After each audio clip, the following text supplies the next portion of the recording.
Hi, I am Jyoti Kalra. I am tutoring at Kubi.com to make your study experience hassle free. This is the all in one platform for practicing, preparing, and getting counseled along with other AI features. So keep in touch with us. Thank you so much. Happy studying.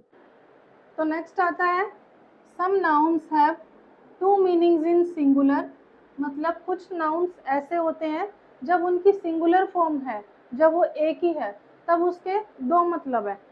And one meaning in plural, जब singular से plural में convert किया गया तो जो meaning हुआ वो एक ही हो गया।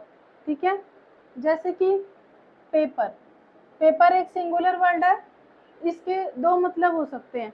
एक तो पेपर वो जिस पर हम लिखते हैं, दूसरा पेपर न्यूज़पेपर। तो सिंगुलर फॉर्म में तो दो मीनिंग हो गए, बट जब हम इसको प्लूरल करेंगे तो दोनों में ही हम पेपर्स लिखेंगे, चाहे लिखने वाला पेपर हो चाहे वो न्यूज़पेपर हो, हम पेपर्स ही लिखेंगे। तो प्लूरल फॉर्म में एक मीनिंग है।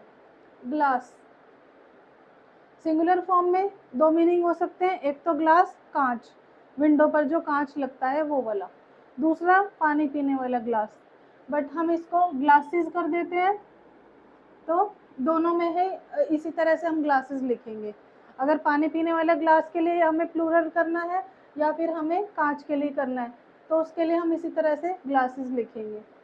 आयरन, एक आयरन का मतलब होता है लोहा, एक आयरन होती है प्रेस करने वाली आयरन।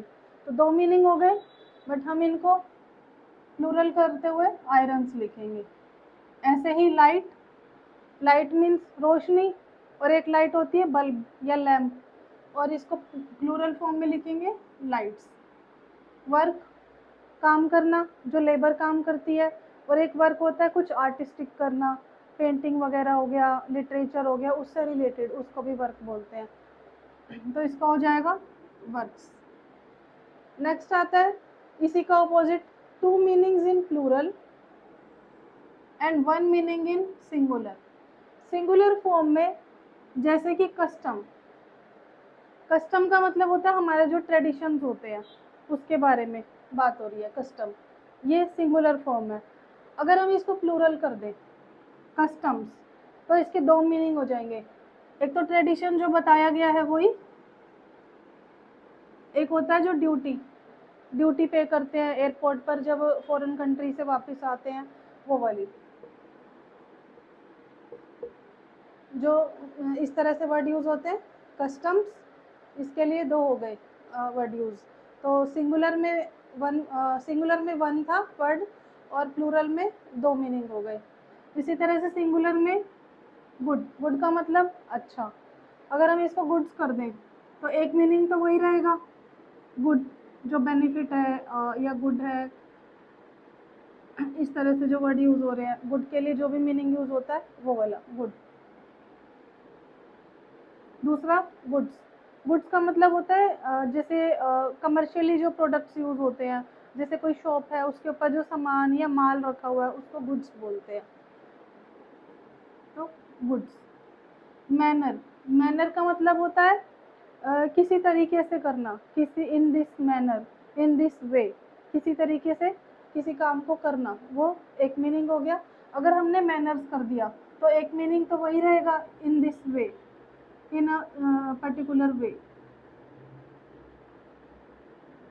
वे, मैनर्स का मतलब होता है एटिकेट्स, बात करने की तमीज़, इस तरह से जो वर्ड यूज़ होते हैं वो मैनर्स।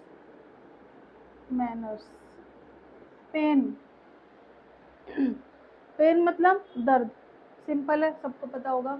अगर हम पेन्स कर दें तो पेन्स का मतलब दर्द तो है बट थोड़ा सा इसमें एक्ट ऐड हो जाता है, एक्ट ऑफ डूइंग समथिंग, किसी काम को करने से जो पेन हुआ, मतलब कोई एफर्ट्स लगाना, किसी काम में जो हमने एफर्ट्स लगाए, कुछ सेक्रीफाइस किया, तब हम उसके लिए वर्ड यूज़ करेंगे पेन्स, ना कि पेन।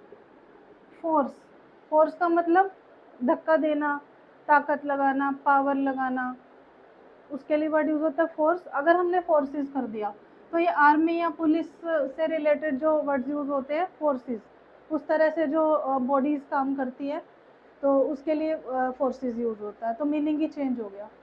इसी तरह से तो हमने इसमें क्या समझा, सिंगुलर में एक ही मीनिंग है, और अगर प्लूरल कर देते हैं तो दो मीनिंग हो जाते हैं।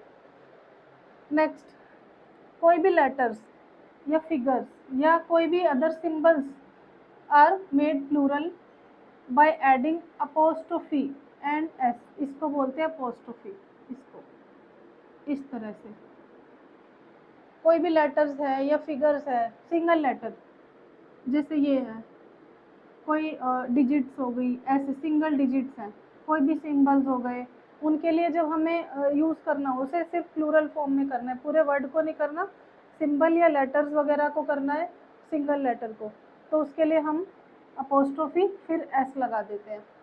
जैसे कि मोर, कोई एक लाइन है, मान लो कोई एक सेंटेंस है, उसमें हमने कुछ लिखा और उसमें एक ये आ रहा है सेंटेंस में, मोर इज देन एज, मतलब ई ज़्यादा है ए से, ठीक है। कोई भी एक सेंटेंस है उसमें जो ए है लेटर वो कम आ रहा है और मोर इज ई ज़्यादा आ रहे हैं, तो क्योंकि ई ज़्यादा है प्लूरल फॉर्म है, तो इसमें हमने ईज कर दिया और एज कर दिया। क्यों? क्योंकि जो ए है वो सिर्फ सिंगुलर में नहीं है, सिर्फ एक सिंगल ए या सिंगल ई नहीं है, मल्टीपल है, एक से ज़्यादा है, तो इस वजह से एज और ईज कर दिया। इस तरह से लिखना है उसको। Add 2 6s and 4 2s, same here.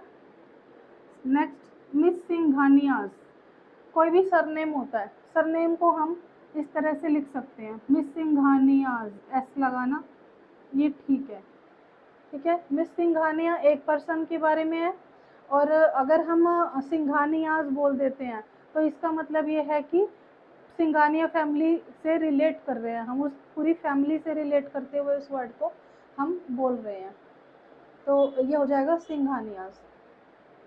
Abstract nouns have no plural as kindness, provocation, hope and charity. Abstract nouns आपको बताए थे क्या होते हैं, ऐसे नाउन्स जिन्हें हम टच नहीं कर सकते, जिन्हें हम देख नहीं सकते, जिन्हें हम टेस्ट नहीं कर सकते, जिनका कोई जेंडर नहीं है, उस तरह से जो यूज़ होते हैं, उनकी सिर्फ फीलिंग्स, इमोशंस, इस तरह के जो वर्ड्स होते हैं वो होते हैं एब्स्ट्रैक्ट नाउन्स। जैसे कि काइंडनेस, प्रोवोकेशन, प्रोवोक करना किसी को, उकसाना, होप, उम्मीद, चैरिटी, किसी को दान करना, जैसे कि दया दिखाना, काइंडनेस मतलब दया दिखाना, ठीक है। इस तरह के वर्ड जो होते हैं एब्स्ट्रैक्ट नाउन होते हैं, इनकी कोई प्लूरल फॉर्म नहीं होती है। काइंडनेस को काइंडनेस ही लिखना है, प्रोवोकेशन को प्रोवोकेशन ही लिखना है, बट एक्सेप्शन है, वो क्या, इनको हम प्लूरल में फिर भी लिख सकते हैं, बट जो जो हमारी यहाँ पे लिखने की सेंस होगी, जो मीनिंग होगा वो चेंज हो जाएगा। जैसे कि क्या होगा, काइंडनेस एज इट इज रहेगा, अगर हम काइंडनेसेस कर दें तो इसका मतलब हो जाएगा एक्ट ऑफ काइंडनेसेस। एक्ट मतलब कुछ करना, जो हमारे दया के कर्म थे, जो हमने दया के कुछ काम किए, उस काम के नंबर्स आ जाएंगे, ठीक है, एक्ट ऑफ काइंडनेस हो जाएगा वो, जो काउंटेबल भी हो जाएंगे एक तरह से, कि हमारे एक्ट ऑफ काइंडनेसेस इतने इतने थे, हमने इतनी बार ऐसा किया। प्रोवोकेशन, प्रोवोकेशंस अगर हमने कर दिया तो हम इस तरह से देख सकते हैं कि from that side there were a lot of provocations, मतलब अ लॉट ऑफ प्रोवोकेशंस मतलब कि बहुत सारे प्रोवोक करने के सामने से हमारे जो एफर्ट्स आ रहे थे, कोई थे लोग या कोई सिचुएशन थी जिसमें हमें बार बार उकसाया जा रहा था, तो एक्ट ऑफ प्रोवोकेशन हो जाता है वो।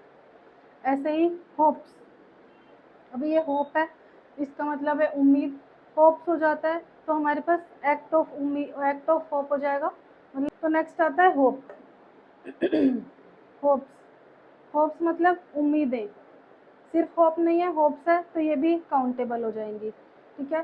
चैरिटी, एक्ट ऑफ चैरिटी हो जाएगा, चैरिटीज़ का, कि हमने कितनी बार चैरिटीज़ की, ठीक है।